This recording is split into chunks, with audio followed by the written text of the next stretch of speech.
My parents used my birthday money to buy my brother a bike every year, so when I got my first bonus, I bought a car and took everyone but them on a road trip. I used to think birthdays were just supposed to feel quiet. That weird ache in your chest when you wake up knowing it's your day. But the air feels no different, and no one's rushing to make it special. That was the vibe in our house growing up. Unless your name was Ryan, my older brother by 3 years, and the golden child by what felt like 3 lifetimes. Every year, same story. My birthday rolls around, and instead of getting what I'd saved up for, or even something I wanted, I'd watch Ryan ride away on something new. A shiny red bike, a tricked-out scooter, once even a custom skateboard with his name airbrushed across it. All supposedly from both of us, which was ironic, considering he never even looked at me when opening them. The money? Mine. Or at least, what had been given to me. Birthday cards from relatives out of state, cash from my godmother, the crisp 20 my grandma used to slide into my hand with a wink. Somehow, my parents always found a way to manage it for me. And then like clockwork, Ryan would get something he deserved for being such a great student or so focused on his soccer team. I was the quiet one, the artsy one, the one who got labeled sensitive or too emotional or always in his head. I didn't even complain when the first bite came from my ninth birthday stash. I remember thinking maybe it was a one-time thing, that maybe next year would be different. It wasn't. By the time I was 13, I'd stopped expecting anything. I didn't even open the cards anymore because I knew my parents had probably already taken the cash out. They'd smile and say, "Don't worry, we put it in your savings." But that savings account always seemed to vanish when I asked about it. My questions were always met with, "You'll understand when you're older," or "Don't be selfish, Ryan works so hard." It wasn't just the gifts. It was the way my birthday was treated like a logistical inconvenience. One year, they moved it entirely so we could celebrate Ryan's championship game instead. Another time, I had to share my party, if you could call it that, with Ryan's best friend because it was more efficient.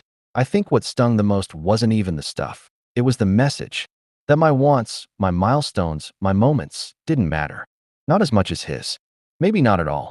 Fast forward to high school, and I'd started doing odd jobs just to save something that was actually mine. I picked up hours at the library, did commissions for classmates who wanted custom art for their lockers or prom posters, and eventually landed a part-time gig at a local hardware store that didn't mind me being a little underage as long as I showed up and worked hard. Meanwhile, Ryan cruised through his senior year on autopilot, skipping classes, blaming coaches for his bench time, and always somehow getting bailed out. He totaled the bike he got from my 14th birthday money, then guilt my parents into helping him buy a used car. Guess where some of that help came from? I found out later they pulled from a CD account in my name that I didn't even know existed until the balance hit zero. That was the last straw. I didn't blow up. I didn't throw a fit. I just quietly decided that the next time I got something meaningful, something truly mine, I'd make it count. I got into a state college on a partial scholarship, worked multiple jobs, delivered pizza, tutored freshman comp students, and freelance design gigs online. Every dollar I saved was mine because I didn't tell a soul. I kept everything under a separate bank account and made sure my mailing address for statements was my apartment, not my parents' place. 2 years in, I landed an internship that turned into a full-time offer before I even graduated. The company wasn't massive, but it was legit. A startup run by ex-Googlers who knew how to scale smart. I started as a junior product designer, but I knew how to outwork almost anyone. I didn't have distractions. I didn't have handouts. I just grinded. And then came my first bonus. It wasn't life-changing money, but it was enough. Enough to do something loud. Not destructive, but poetic. So I bought a car. Not some flashy sports car or luxury vehicle. Just a solid, sleek, beautiful used SUV in perfect condition. A little rugged, great mileage, perfect for road trips and long drives. It was mine. Fully paid for. No cosigners. No, we'll help you out this once guilt strings. And then I started planning. After I bought the car, I parked it at my friend's garage for 2 weeks. I wanted the reveal to be perfect. Not petty, just pointed. You know that feeling when you've waited so long for something, not just the thing itself, but the moment where you finally reclaim space in a room that always made you feel small? That's what this was for me. I planned a road trip. Not just for me, obviously. That would have been satisfying in its own right. But I wanted to share this moment with the people who made me feel seen. The ones who stood in the shadows with me when I wasn't anyone special, just the weird art kid or quiet dude people overlooked. There was Nate, my old coworker from the hardware store who once snuck me a ride home when my bike tires popped and I didn't have bus fare. There was Cam, my roommate in college who never once made me feel like I owed him an apology for working late shifts or crying during finals week. There was Sienna, my classmate from design school who pushed me to submit to that internship when I thought I wasn't good enough. These weren't just friends. They were the people who taught me that family doesn't have to mean blood. So, I hit them up. Road trip. My treat. One condition. Don't ask where we're going until we're in the car. Cam was suspicious. Nate was instantly down.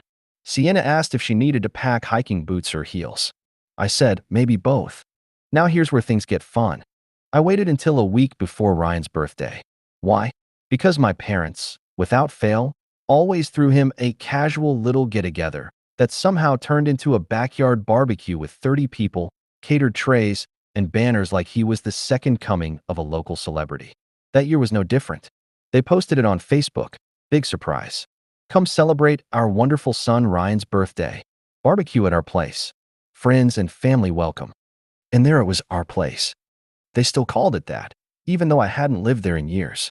Even though the last time I visited, my mom asked if I could keep it down when I laughed too loud with Cam in the kitchen. Even though my room had been turned into extra storage, the same summer Ryan came back home because he got fired and needed space to regroup. Anyway, I told my friends we were kicking things off on Saturday morning. We met at Cam's place, tossed our bags in the back, and I told them to buckle up. When we hit the freeway, I handed out iced coffees and a playlist titled, Better Than Birthday Bikes. Sienna cracked up. Nate high-fived me. Cam leaned back and said, "You're up to something." I love it. We stopped by a few spots first, just for the experience.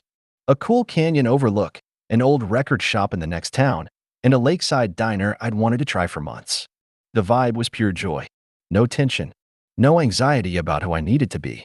Just me, with people who liked me as I was. And then we started heading back. Right around 4 p.m., just when the party would be in full swing, we pulled up to the house. It was packed. Balloons out front. Ryan's latest friends drinking light beer in the driveway. My mom in full hostess mode, wearing the apron she never used for my birthdays. My dad standing by the grill like he was born with tongs in his hand. I parked right in front. Like, right at the curb, where everyone could see. We all got out casually. I told my friends, wait for it. My mom saw me first. Her smile dropped half a second after it formed. Then she saw the car, the people with me, the vibe. "Hey, honey, what are you doing here?" I shrugged. "Just thought I'd swing by. Say hi.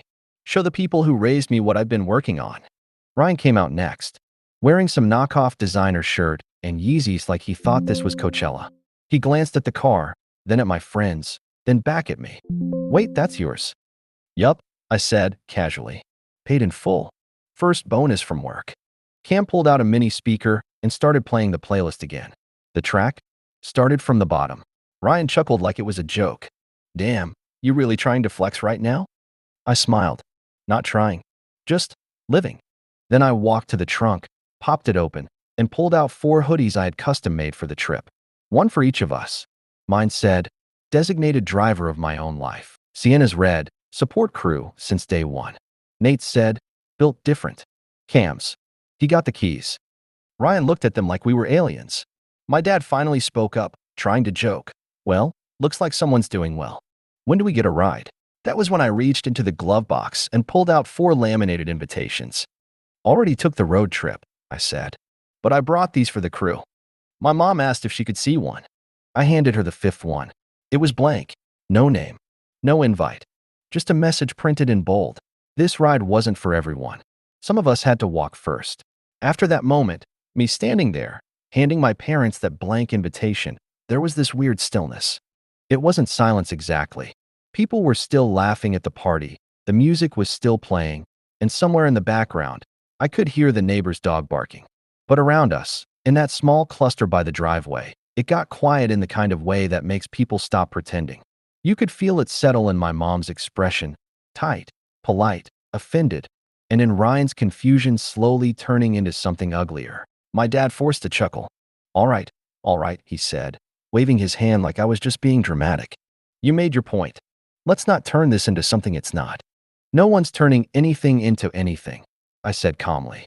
I just stopped by to say hi and show you what someone lazy can do when no one helps them. Ryan stepped forward. Okay, but real talk. What's your deal, man? You get a job, buy a car, and suddenly you're above all of us. He said it like a joke, but there was heat in it. Not anger, jealousy. That bitter, bruised kind of envy that people try to hide behind fake laughs. I looked him in the eye. No, not above you. Just past you.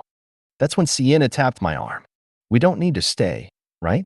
You said we were going to hit that taco place before they close. Bless her. Always knew how to cut tension without needing to punch down. I nodded. Yeah, let's bounce. As I turned to get back in the car, I caught a glimpse of my mom again.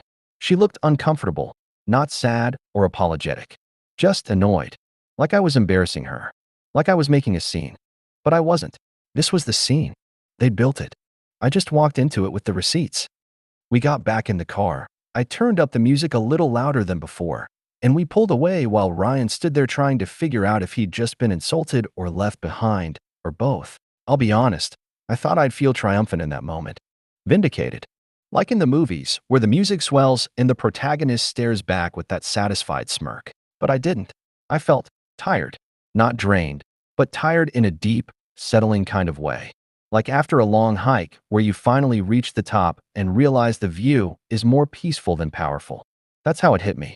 I'd spent years holding on to that hurt. Birthdays skipped, bikes given away, lectures about being too sensitive or not focused enough. I'd twisted that pain into fuel, molded it into work ethic, poured it into my projects until I'd built something real out of it, something mine. But the pain itself, I didn't need it anymore. And that was the real win. We got to the taco spot, ordered way too much food, and sat outside under strings of patio lights. Nate raised his soda. To petty wins, he said with a grin. I shook my head. Nah, not petty, just poetic. Sienna leaned over. You gonna post about it? Probably not, I said. It's not about going viral. It's about remembering where I came from and who I brought with me.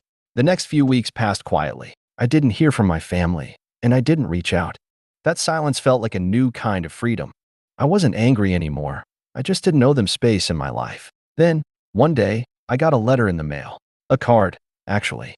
One of those cheesy Hallmark ones with balloons on the front. It was from my mom. Inside, she'd written, "We didn't realize how much you were hurting. Maybe we didn't always handle things the right way. But family is family. Let's talk soon." I stared at it for a long time. Not because I was emotional. Not because I was ready to forgive. But because it was the first time she'd ever admitted, in writing, that maybe, just maybe, they'd messed up. And that felt bigger than any, "I'm sorry." I didn't call her. Not right away. I needed space. I needed time. But I put the card in my drawer instead of the trash. That was a start. Cam and I started planning another trip. Not to prove anything. Just because we could. That's the thing about healing. It doesn't always look like a big speech or dramatic moment. Sometimes it's just planning joy for the sake of joy. A few weeks later, I did something small that felt huge. I posted a photo online. Just me and the car, parked in front of the ocean, arms outstretched, grinning like an idiot. The caption? Sometimes the road back to yourself starts with the one they never let you take. I didn't tag anyone. Didn't name names. But the message was clear. A few friends commented, knowing exactly what it meant. But the best comment? Cam wrote, "Still can't believe they called you lazy.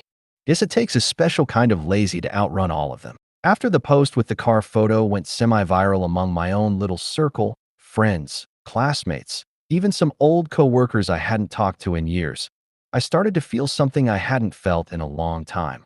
Calm. Not that artificial, performative calm you put on at family dinners. I mean real peace. But calm has a weird side effect. It creates space. And sometimes, space lets in emotions you've kept buried under the weight of survival. I started remembering things. Like how, when I was 13, I tried to save up for a cheap bike of my own by doing odd jobs in the neighborhood. Mowing lawns, raking leaves, stuff like that. I had maybe $60 saved up, and I left it in an envelope under my mattress. One day it was gone. I asked my mom. She said I must have misplaced it. I asked my dad. He said maybe I spent it and forgot. I was 13.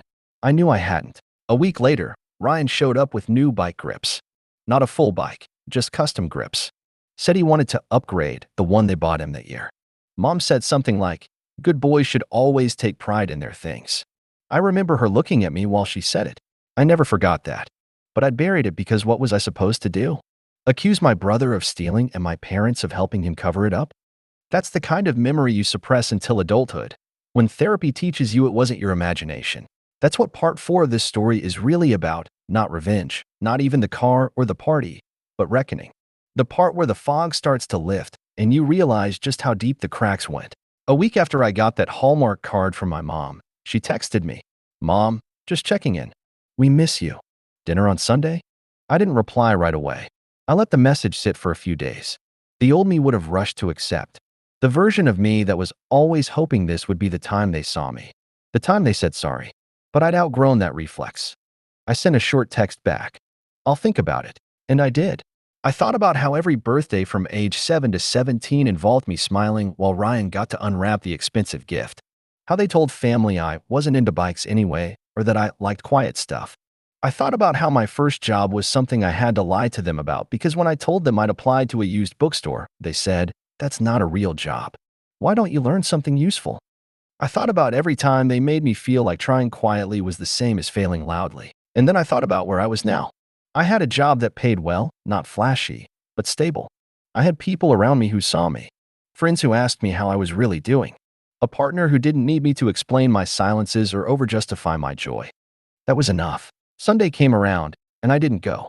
Instead, I drove out to the lake with Cam and Nate, and we grilled hot dogs and hoodies while the sun set behind us.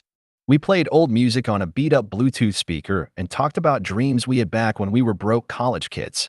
"You ever gonna talk to your parents again?" Nate asked me quietly when Cam walked off to grab drinks from the car. I shrugged. "Maybe. I don't know." "You think they're trying now?"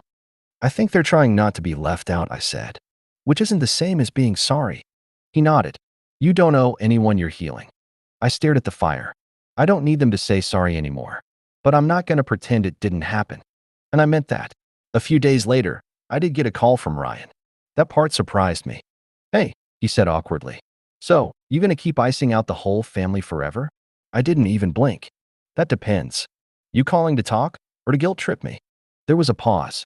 "Look, man, I know I wasn't the best brother, but you're really holding on to all that birthday stuff." "I'm holding on to the truth," I said. "You don't have to agree with it, but you don't get to rewrite it either." He let out a low breath. "Whatever. You've changed." "No, Ryan. You just never paid attention." Then I hung up, not in anger, in clarity. I was done pretending the emotional bruises were in my head. Done letting the narrative be shaped by the people who hurt me just because they wanted me back in their lives on their terms. That week, I booked another road trip. Me, Cam, Nate, a couple other friends. West Coast, this time. No grand gestures. No dramatic reveals. Just freedom. Just the kind of joy you get when you stop chasing closure and start chasing sunlight. The last time I saw my parents in person, they didn't know it would be the last time for a while. It was a holiday dinner, right before all of this started. The car, the road trip, the framed check. I was at the far end of the table, next to the cousin no one talks to unless someone else is late. My mom spent most of the night talking about Ryan's new CrossFit hobby and how dedicated he was. My dad gave me one of those grunts he passes off as conversation and never once asked how my new job was going. By dessert, I was excusing myself to go sit outside just to breathe. That night stayed with me, not because of anything big or dramatic, but because of how small I felt. You don't always remember the exact words people use to hurt you. Sometimes, what sticks is the silence. The way you disappear in a room full of people who share your last name. After I stopped responding to their invites, my mom tried guilt. Then passive-aggressive sarcasm. Then silence. That was a big one. When she finally reached out again, it was mid-July, a few weeks after I got back from the second road trip. "Mom, I heard you're traveling a lot. Must be nice.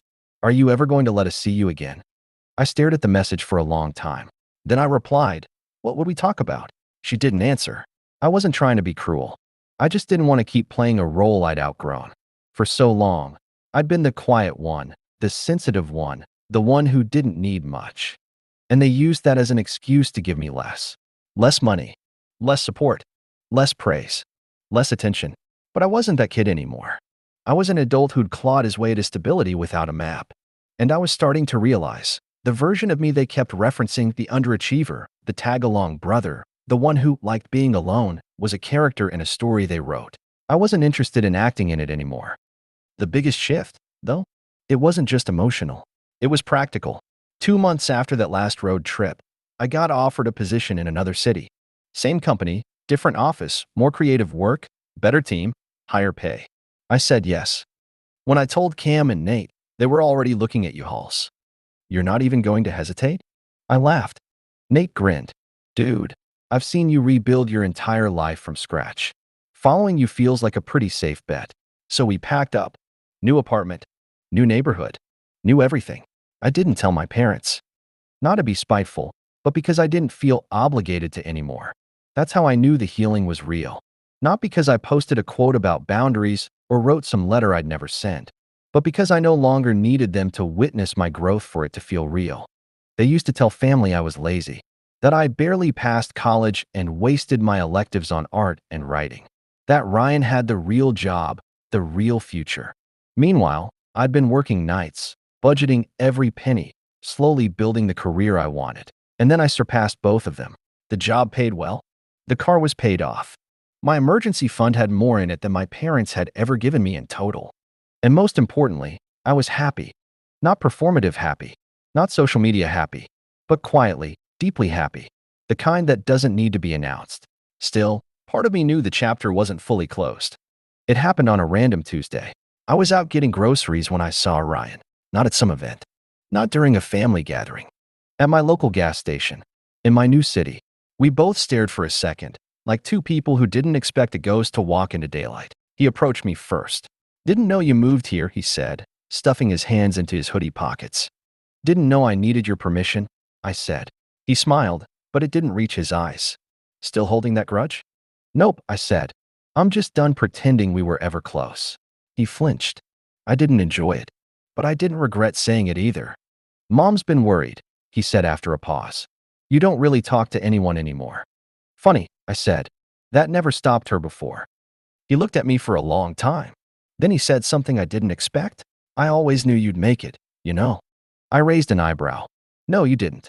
You knew I wouldn't fight back. He looked down at his shoes. I left without saying anything else. That was the closure. Not the moment of apology. Not the dramatic confrontation. Just two people on opposite ends of a parking lot, finally understanding they were never really in the same story. A week later, I got another text from my mom. Mom, we're having Thanksgiving. Hope you'll consider coming. We love you. This time I replied, me, I believe you love the idea of me. I'm still figuring out if you love the actual me. I'll let you know. And I left it there. Not everything needs a climax. Sometimes, the real revenge is a quiet, content life. Sometimes, the best ending is simply choosing not to go back to a version of yourself that only ever existed to make other people comfortable. I still have the framed check. It's on my bookshelf now. A reminder that being forgotten didn't break me. It built me. And I never needed their road to get there. I just needed the keys.